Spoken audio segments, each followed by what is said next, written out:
Alright, hey guys, today I'll be doing a review. Actually, I'll be doing a couple reviews today. It's a Saturday. I haven't done a review in such a long time, so I just decided to do some reviews. I've been getting into a lot of these bands lately, so I'm kind of wanting to review some of these CDs. Anyway, so yeah, let's get started. So, we have two Good Charlotte albums. These are the only two Good Charlotte albums I really own. Their debut one, which is probably my favorite one from them, and then Good Morning Revival, which is their fourth. I don't know why I'm walking around. If you know a lot of my reviews, I like to walk around a lot. I don't exactly know why. I don't really have a reason to like it. I just do. Alright, we're going to start off with their debut record here. It's called Good Charlotte, released back in 2000. This kind of brought them into the mainstream. I mean, there's one song from this record that a lot of people remember that are Good Charlotte fans. A lot of Good Charlotte fans remember this one song. And it was, in a way, a mainstream album, since a lot of people started knowing who Good Charlotte was when this album was released. And then they became even more popular with their second record, which I think is like their most well-known one, I think. But there's been other albums that they're well known for as well. So yeah, this album actually kind of combines, as it kind of says on Wikipedia, it combines, like something like Green Day with Smash Mouth. So there's pop punk in this, as well as there's kind of like a rappy type of poppy hip hop beat. In a way, like not beats, but like, you know, like the vocals sometimes can be in a hip hop beat. For instance, the first song from the record. Anyway, open it up. Have the CD here, which is all very like light. I think because it was a lighter record. It wasn't as dark as their third record, which actually, in my opinion, it's probably my least favorite Good Charlotte record. Their third one, Chronicles of Life and Death. I mean, I do like some songs from the record, but I'm just not totally a huge fan as I am. I mean, I'm not a huge fan of Good Charlotte actually right now, as I used to be. I still do like them, and there are times when I listen to them. But right now, I'm totally into like metal, and I don't know why, but I just am. Anyway, so you kind of got a lighter background there. CD. The insert's actually pretty cool. I really like how it's styled up. Open it up. This is one of the alternative type of covers. There was also another cover that was released on iTunes. I think it's the iTunes version of it. There's actually two versions of these CDs, this album on iTunes. There's the version that looks like this, and then there's a version that shows a picture of them back in 2000 with like the drummer and all that. The drummer doesn't show up in the back of this insert, mostly because I think he left before they took this picture. So you open it up.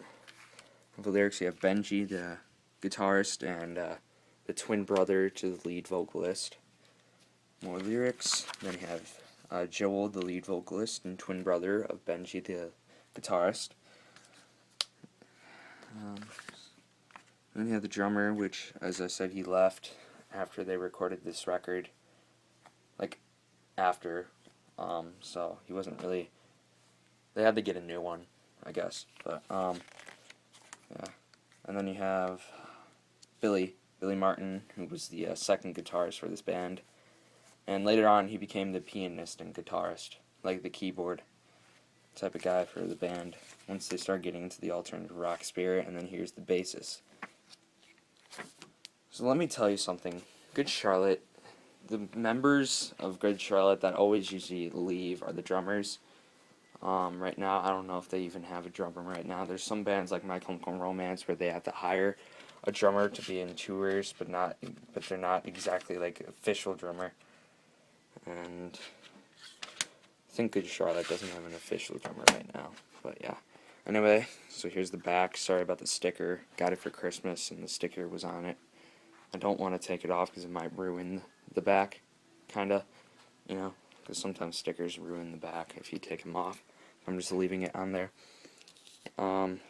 First track is a song called Little Things. There we go, that's better. Sorry, my hand's shaky a little today. I guess 'cause I'm really tired, and I kind of woke up a little bit earlier than I thought, mostly because I kept like tossing and turning and then didn't really feel like sleeping anymore, even though I was really tired. And then I just decided to read this book about the Beatles, and then my mom came in, she told me I should come down and have breakfast and stuff like that. So yeah.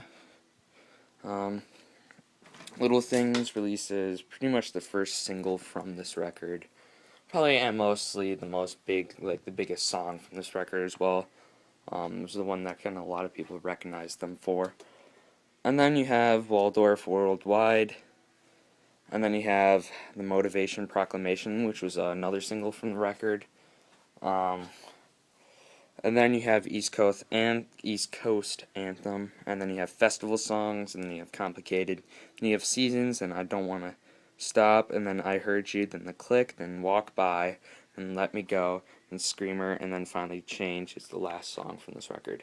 So 14 tracks, I think around 40 minutes. I think I might be listening to this record today. Originally I was going to listen to like some harder records, but I guess, you know, I kind of feel like in a pop punk mood a little bit, so I feel like a good Charlotte mood. So I'll definitely listen to this record, and then I'll be choosing some records from other bands to listen to today. So I don't even know why I'm walking around. Anyway, so the first album was that, called Good Charlotte. Their second album was called The Young and the Hopeless, released back in 2002. It was another pop punk record.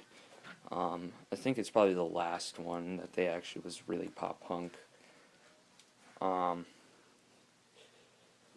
And then they started getting into alternative rock, and then they kind of came back to the pop punk with their latest record. Young and Hopeless was probably their most well-known record, with probably their most well-known song. What's it called? Lifestyle is the Rich and the Famous. He also had other singles like Girls Like Boys, or Girls and Boys, I forgot what it was called. Or Boys Like Girls. I don't know what's called. Boys Like Girls is a band. And then there were songs like The Anthem, which was another really big song from that record. I thought it was going to be the most famous one, because my brother, the first time I heard of Good Charlotte, that was the first song I heard of Good Charlotte. And yeah, and my brother's like, oh, so, you know, The Anthem. I'm like, yeah, I kind of like The Anthem, yeah. But it's the Lifestyles of Rich and Famous that's the biggest one.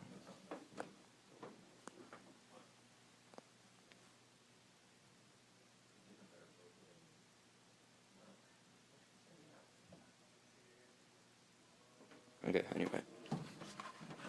Third studio album was released in 2004. It was called Chronicles of Life and Death. This one was a darker, more angrier record, a little bit, as they said, was more selfish. It was more of an alternative rock thing, and includes singles like Chronicles of Life and Death and Predictable. Also, We Believe. Those are the three songs I like from that record. Not a huge fan of it, and it was probably their longest one, I think, because it was an hour or something long. Which I don't listen to that much hour and long records. But anyway, the fourth studio record was released in 2007. It was the one called Good Morning Revival. It's alternative rock, and in my opinion, it's definitely better than the Chronicles of Life and Death. I do like this record.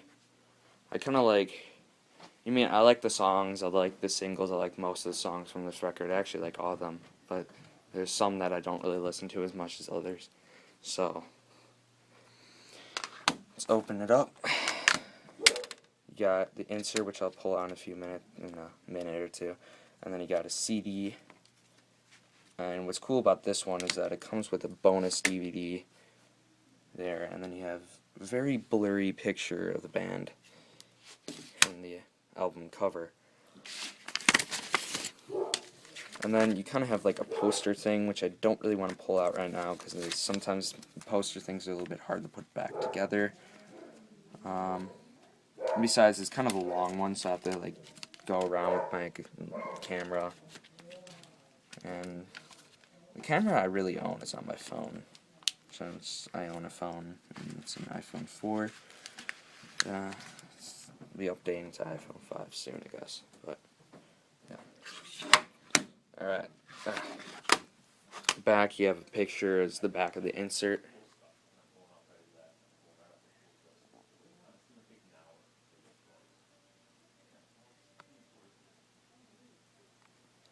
Anyway, so here's a track listing. You start with Good Morning Revival, which is more of an instrumental, not instrumental, but like oh my god, what is it called? It starts with an I. Intro. It's an introduction to the album. Then you have track 2, which is Misery, which is actually the first song that wasn't really an intro. It's actually about 3 minutes 49 seconds, I think. And kind of shows like a popish rock type of style. You have track 3 called The River, featuring M Shadows and Sinister Gates. And this was actually released as the first single from the record, and probably the most, should I say, punk rockish of the 3 singles from the record. Probably sounding more like a regular Good Charlotte song than the ones coming later. And you have track 4 called Dance Floor Anthem, also known as I Don't Want to Fall in Love. I Don't Want to Fall in Love is like the original title that shows up in the iTunes version. And Dance Floor Anthem is the one that's really kind of like in parentheses on that. But then I Don't Want to Fall in Love is in parentheses of this one, really. That was released as another single from the record. I think it was either the first or second, because they said it was the first. But then I thought it was The River that was the first one. But whatever. And then track 5 is called Keep Your Hands Off My Girl, released as the third and final single from the record. It's definitely more of kind of like a dance. Don't Want to Dance Floor Anthem, and this one sound more like a dancey song than the River. Track 6 is called Victims of Love. Track 7 is called Where Would We Be Now. Track 8 is called Break Apart Her Heart. Track 9 is called All Black. Track 10 is called Beautiful Place. Track 11 is called Something Else. Track 12 is called Broken Hearts Parade. And track 13 is called March On. And then track 14 on the bonus track version is an acoustic version of The River. So, on the DVD you get a Good Charlotte TV Episode 1, Good Charlotte TV Episode 2, Good Charlotte TV Episode 3, then Good Morning Revival, which I think is probably the making of the album, I think. Or in track 5 is called The River, so you get the music video for The River, and then the making of The River music video, and then Beautiful Place and acoustic video. So, those are like the 2 Good Charlotte albums I own right now. I know there's other ones. And then the 5th one was released in 2010. It was called Cardiology. Kind of went back to the pop punkish things, just more, a little bit kind of mixing Good Morning Revival with their earlier albums, the more pop punk, alternative rockish. Anyway, so that was the end of the first review. I'm glad I got the Good Charlotte records out of the way. I haven't really listened to any of them in a while, and like I said, I'm probably going to listen to the debut one when playing video games, so that's going to be one of them. I usually listen to 3 each day, really, and then 1 on the computer, 1 or 2 on computer. So, yeah, just, my next album review is going to be on the 2 Puddle of Mudd records I own, and yeah, okay, bye guys.